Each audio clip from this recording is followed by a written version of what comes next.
తీశారు. చివరికి ఆ 9 పేదలు చదువుకునే 9,000 స్కూల్స్ కూడా తీసేశారు. అంటే ఇట్లా నమ్ముకున్న వాళ్ళని రైట్. ఒకసారి అసలు వైసీపీ వర్షన్ ఏంటో చూద్దాం. మన చిన్నపరెడ్డి గారి దగ్గర. చిన్నపరెడ్డి గారు, అదండి మొత్తానికి ఏంటంటే మీ నాయకుడి కుటుంబంలో జరుగుతున్న ఈ గందరగోళం అంతా ప్రపంచం నెత్తిని రుద్దుతున్నారు.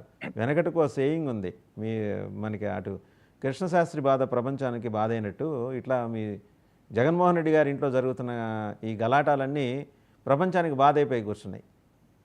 అవసరమా అండి? అంటే తెలుగు ప్రజలకి మీ కుటుంబాల్లో జరిగే గొడవలన్నీ తెలుగు ప్రజల మీద రుద్దేసి విలువలు, విశ్వసనీయత ఇలాంటివన్నీ మాట్లాడటం అవసరమా?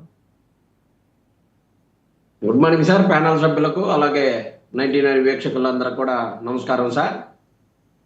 సార్, ఇక్కడ విలువలు, విశ్వసనీయతలు వీటన్నిటి గురించి కూడా జగన్మోహన్ రెడ్డి గారు మొదటి నుంచి ఈ రోజు కొత్తగా విలువలు, విశ్వసనీయత గురించి మాట్లాడటం అనేది జగన్మోహన్ రెడ్డి గారి నోటి నుంచి మాట్లాడేది కాదది. గతంలో రాజశేఖర రెడ్డి గారు కూడా విలువలు, విశ్వసనీయతలు అని మొదలు పెట్టేటటువంటి సాంప్రదాయంగా వస్తున్న వాళ్ళకి ఆ అలవాటైన భాష, ఆ సాంప్రదాయాన్ని పాటించేవాళ్ళు కాబట్టి, ఆ విలువలు, విశ్వసనీయతల కోసమే బ్రతికేవాళ్ళు కాబట్టి వాళ్ళు చేసేటటువంటి మాటలు, వాళ్ళు మాట్లాడినటువంటి మాటల్ని మనం వినటం జరిగింది. సరే, ఇప్పటిదాకా పెద్దలు కృష్ణాంజనేయులు గారు మాట్లాడినటువంటి మాటలు కానీ, వివేక్ గారు మాట్లాడిన మాటలు కానీ ఒక్కొక్క మినిట్ వాళ్ళతోటి అదే ఒక్కొక్క లైన్ వాళ్ళతో గురించి మాట్లాడిన తర్వాత మిగతా విషయాల్లోకి వెళ్తాను సార్. కృష్ణాంజనేయులు గారు ఈ ప్యానల్ కూటమికి అధ్యక్షుడుగా ఏమైనా మాట్లాడారేమో నాకు తెలియదు. ఎందుకంటే జనసేన మాట్లాడిన వాళ్ళు కానీ, టీడీపీ వాళ్ళు మాట్లాడిన దానికన్నా కూడా గొప్పగా కృష్ణాంజనేయులు గారు వైఎస్ఆర్ కాంగ్రెస్ పార్టీ మీద కానీ, జగన్ గారి మీద కానీ మాట్లాడటం జరిగింది. ఏందయ్యానంటే, రాజశేఖర రెడ్డి గారి కుటుంబానికి 3 తరాలుగా విజయసాయి రెడ్డి గారు ఈ అవినీతి అంతా చేయడానికి కావాల్సినటువంటి లెక్కలు ఇవన్నీ చేసి వీరందరూ దోచుకున్న వాటిని పంచుకోవటంలో వీళ్ళకి వచ్చినటువంటి ప్రాబ్లం వల్ల ఇవి స్టార్ట్ అయినాయని చెప్పేసి మాట్లాడుతూ ఉన్నారు. కృష్ణాంజనేయులు గారు, మీరు ఈ రోజు మాట్లాడినటువంటి మాటలు ప్రతి మాటని కూడా తీవ్రంగా ఖండిస్తున్నాం.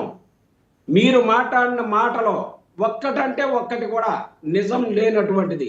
ఎందుకంటే ఇన్ని సంవత్సరాలుగా వైఎస్ఆర్ కాంగ్రెస్ పార్టీ, కనీసం వైఎస్ఆర్ కాంగ్రెస్ పార్టీ అధికారంలోకి వచ్చిన దగ్గర నుంచి కాదు, వైఎస్ఆర్ కాంగ్రెస్ పెట్టిన దగ్గర నుంచి ఎన్నో అవినీతి ఆరోపణలు వైఎస్ఆర్ కాంగ్రెస్ పార్టీ అధ్యక్షుడు జగన్మోహన్ రెడ్డి గారి మీద వేసి 16 నెలలు జైల్లో పెట్టినప్పటికి కూడా ఒక్కటంటే ఒక్క రూపాయి కూడా దోపిడీ చేసినట్టు కానీ, లేకపోతే అవినీతి చేసినట్టు కానీ, ఎక్కడ ప్రూవ్ అయినట్టు కానీ ఏది లేదు. అంటే మీరు ఇస్తే ఏమైనా గెజిటా?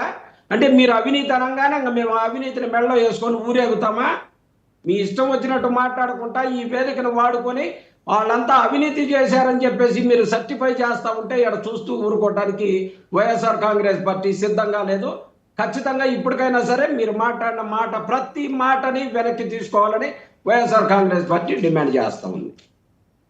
అలాగే వివేక్ గారు, జనసేనకు సంబంధించినటువంటి వివేక్ గారు మాట్లాడుతూ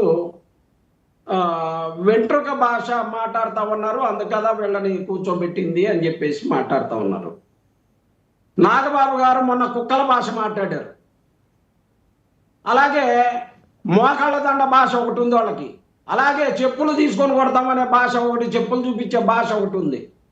ఇలా చెప్పుకుంటూ పోతే వారి భాషలకి తొక్కిపెట్టి నార తీసే భాష. అదిగో ఇప్పుడే మళ్ళీ కూటమి సభ్యుడు ఇంకోసారి కూడా వాడాడు ఆ మాట, తొక్కిపెట్టి నార తీసే భాష. ఇన్ని రకాల భాషలు ఉన్నాయి కాబట్టే పవన్ కళ్యాణ్ గారికి 10వ ర్యాంక్ ఇచ్చారు.